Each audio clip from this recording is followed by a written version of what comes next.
شروع اللہ کے نام سے جو بڑا مہربان اور نہایت رحم کرنے والا ہے۔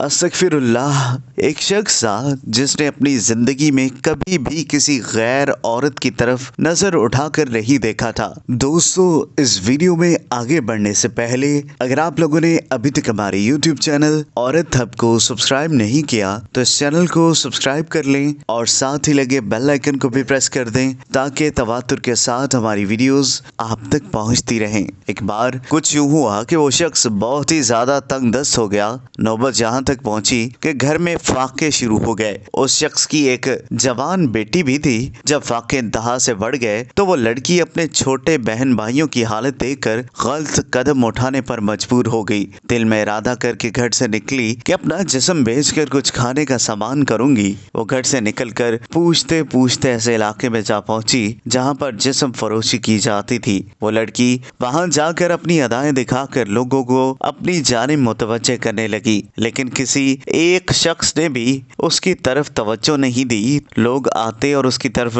نظر اٹھائے بنا گزر جاتے۔ خیر، اس طرح کھڑے کھڑے لڑکی کو شام ہو گئی۔ وہ کافی دل برداشتہ ہو کر گھر کی جانب قدم بڑھانے لگ گئی۔ جب گھر پہنچی تو اپنے باپ کو منتظر پایا۔ پریشانی میں مبتلا باپ نے پوچھا، بیٹی تو کہاں چلی گئی تھی؟ لڑکی نے باپ سے معافی مانگی اور رو رو کر سارا ماجرا بیان کیا۔ ابو، مجھ سے اپنے بھوک سے بلکتے ہوئے بہن بھائیوں کی حالت دیکھی نہیں گئی اور میں مجبور ہو کر گناہ کرنے نکل پڑی، لیکن کسی ایک شخص نے بھی میری طرف نظر اٹھا کر نہیں دیکھا۔ سارا ماجرا سننے کے بعد باپ نے اپنی بیٹی سے کہا کہ بیٹا، تیرے باپ نے آج تک کبھی کسی غیر عورت کی طرف نظر اٹھا کر نہیں دیکھا، تو پھر یہ کیسے ممکن ہے کہ کوئی تیری طرف نظر اٹھا کر بھی دیکھے؟ اس لیے اپنی نظر کو عورت کی چادر پر نہ ڈالو، کیونکہ نظر شہوت کی بیج ہوتی ہے جو تم بوگے کل تمہاری اولاد کاٹے گی۔ دوستو، اگر آپ کو یہ ویڈیو پسند آئی ہو تو اس ویڈیو کو لائک کریں، کمنٹ کریں اور ہاں، جاتے جاتے ہمارے یوٹیوب چینل عورت ہب کو سبسکرائب کرنا مت بھولیے گا۔